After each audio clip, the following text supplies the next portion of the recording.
Hi guys, welcome back to my channel. તો આજે છે દાદાનો ત્રીજો દિવસ અને આજે થોડી મોડી ઉઠી હતી કારણ કે દાળ ભાત શાક નહોતું બનાવું, કારણ કે 2 દિવસે દાળ ભાત બનતા હતા અને બહુ બધી વસ્તુ વધે છે. એટલે આજે મેં સિમ્પલ ફુલાવર બટેકાનું શાક બનાવ્યું છે અને રોટલી બનાવી છે. અને બસ હવે દાદા માટે હું રોટલી તો લોટ થોડો હતો એટલે મેં રિંકેશને રોટલી બનાવીને ભરી દીધી પરોઠાના શાક. પણ દાદા માટે મને આ છોકરાઓ માટે હું પૂરી બનાવીશ અને સેવૈયા બનાવું છું, કારણ કે લિક્વિડ હોય તો સારું લાગે, કારણ કે છાશને હું નથી દાદાને આપતી. અને આરતીને મેં કરી લીધું છે, હું તમને દર્શન કરાવું છું.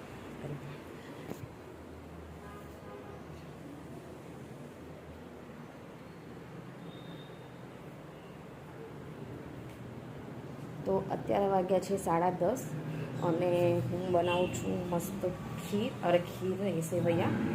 હું તમને સબ્જીનું બધું બતાવું એક મિનિટ. ફુલાવર બટેકાનું શાક બનાવ્યું છે મેં અને પૂરી બનાવીશ અને અત્યારે હું સેવૈયા બનાવું છું.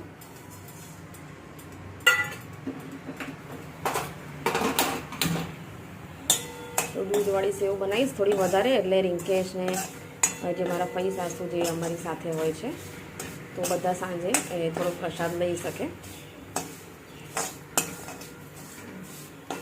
એટલે હું તમને ફાઇનલ લુક પછી બતાવું છું થાળી રેડી કરીને. સાંજે મેં આલુ પરોઠા બનાવ્યા હતા, જેનું ફોટો વિડીયો બનાવવાનું ભૂલી ગઈ હતી. અને સવારમાં તો તમને ખબર છે દાળ ભાત શાક બનાવ્યું હતું મેં, મગની મૂંગળ દાળ ભીંડાનું શાકનું કર્યું હતું. તો આજે ત્રીજો દિવસ છે, તો આજે ફક્ત સબ્જી પૂરી અને સેવૈયા. ઓકે, સાંજે હું બનાવવાની છું દૂધીના મૂઠિયા બનાવવાની છું. દૂધીના મૂઠિયા અને દૂધ આપીશ દાદાને, અને બે જ ખાઈ લઈશું. મેં અહીંયા જે છે સેવૈયાને ઘીમાં રોસ્ટ કરી દીધી છે અને કાજુ બદામ બી સાથે મેં એડ કરી દીધા છે.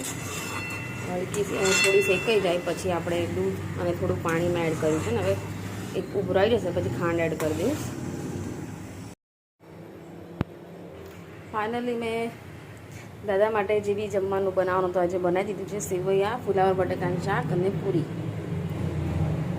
આજે સવારે બુંદીના લાડુ હતા નાસ્તામાં કે દાદાને શું કહેવાય પ્રસાદની અંદર, અને કેળા હતા.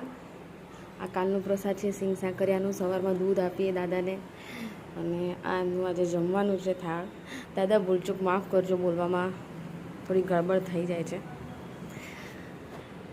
તો મારા દાદા છે જે હવે જમી લેશે, તો આપણે ઘંટડી વગાડી દઈએ.